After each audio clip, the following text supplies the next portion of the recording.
Well, this Sunday night, the brand new season of Australian Idol kicks off. And it's set to be a massive season of incredible singers. Don't just take our word for it. We've got a little sneak peek for you. Well, I'm blinded by the lights. Oh, I can sleep until I feel your touch. I said, ooh, I'm drowning in the night.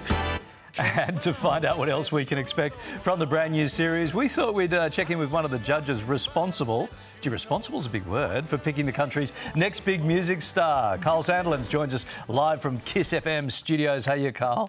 Good morning, guys. Great to see you. Sorry, I'm stuck here. I've got this new iPhone. I'm the last person in the world to go on iPhone. I'm trying to get the clever Smart Play system because it says there's nothing better. You were just advertising that, the clever Smart Play. Yes, yeah. Oh, yeah.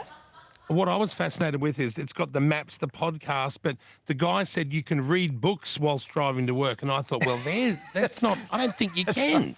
What? You can't read the books. What was the last book you read, just out of curiosity? It had something to do with a dog called Digger sitting on a mat. It was a primary school. Do you remember that, Larry?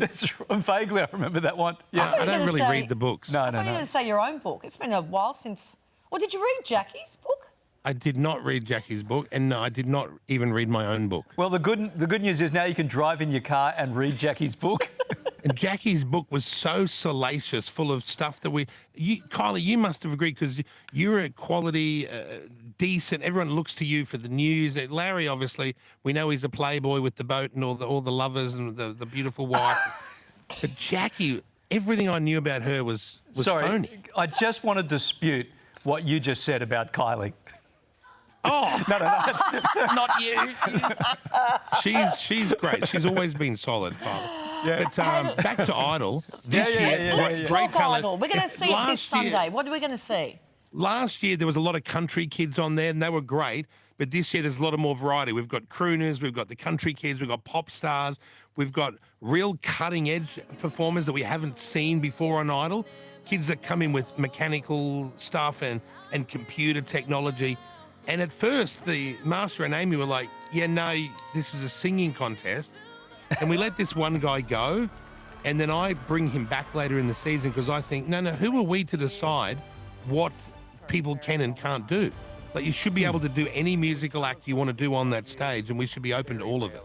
What's the one thing, you've sat through hundreds of these auditions now, what's the one thing that people should not do when they're standing there in front of you?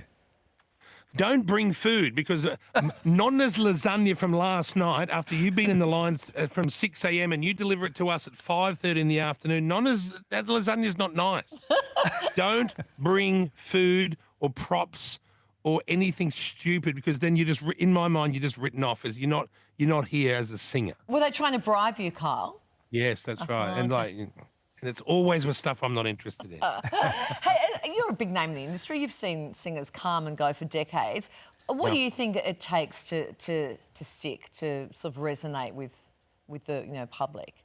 Yeah, that's a very good question. Not a lot of people actually ask because a lot of people think getting a record deal and having success with your first song or getting it on the radio or blowing up on TikTok or whatever, performing on your show, they think that's the hard part. That's actually the easy part.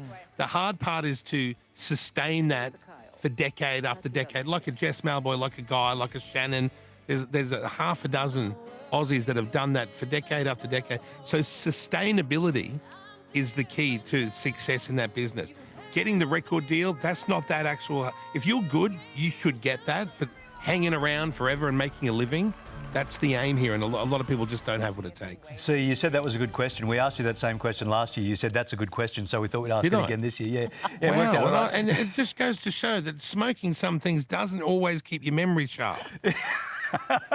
Hey, you're back with Marsha and Amy on the judges' desk. What's it like? We see this stuff on telly. What's it actually like, the dynamic between you three? Well, we're very good friends. Marsha and I think famously in our first year, like 15 years ago, we were not that friendly. But Marsha and I, like, for example, the Christmas holidays, I just had 6 weeks off. I didn't speak to Jackie once in 6 weeks. I spoke to Marsha like 4 times.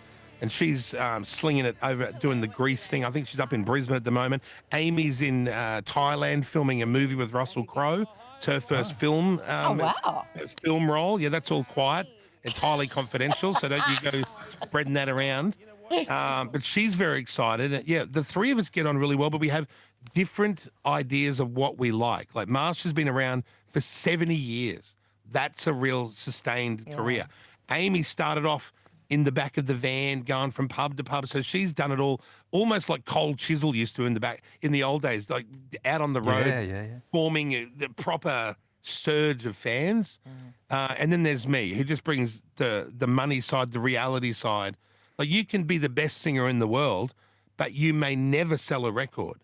Like there's a real balancing act between being a great performer and actually people being interested in what you have as a product. It's not. Right. It doesn't always marry up. Please tell us you're going to tell it straight. Like, are you telling it straight again this season?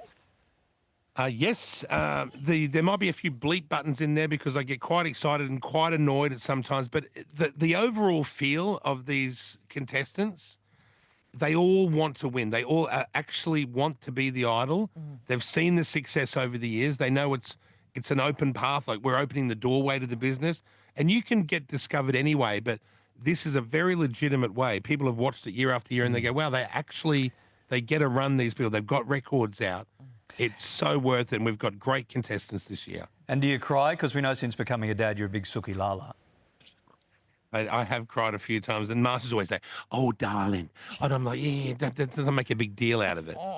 As soon as I get upset, she puts her hand on me, like she's always a bit handsy. In the right way, mind you. Not the Channel 9 way, not the Channel 9 in the nice way. So she's just delightful. We can't wait to see it. How's the radio thing going? Going real strong? Fantastic. Don't believe the hype. The newspapers in Melbourne are saying no one likes it, but guess how many people out of 5.5 million people have actually been asked? It's not a game show, mate. 4,000. Okay. 4,000 people have been asked in Melbourne, do you like it? So let's wait till we get the numbers up. And thank you, Larry. The Chase yesterday apparently had a question with my name in it as one of the answers. Yes, and did the contestant get it right? She said Kyle Landerland, which near enough's good enough. I would have given her the point. Close enough is good enough. Everywhere except the Chase. All right, thank you, Kyle Landerlands. Nice to see you, mate. Thank you very much, guys. Okay, bye. Thanks, See you later. Carl. Australian Idol. Sunday night. Yeah, premieres this Sunday night, Australian Idol. Sunday night, 7 p.m. right here on 7 and 7+. All right, just ahead, we have the latest details on the intercepted Sydney terror plot. Chris Reed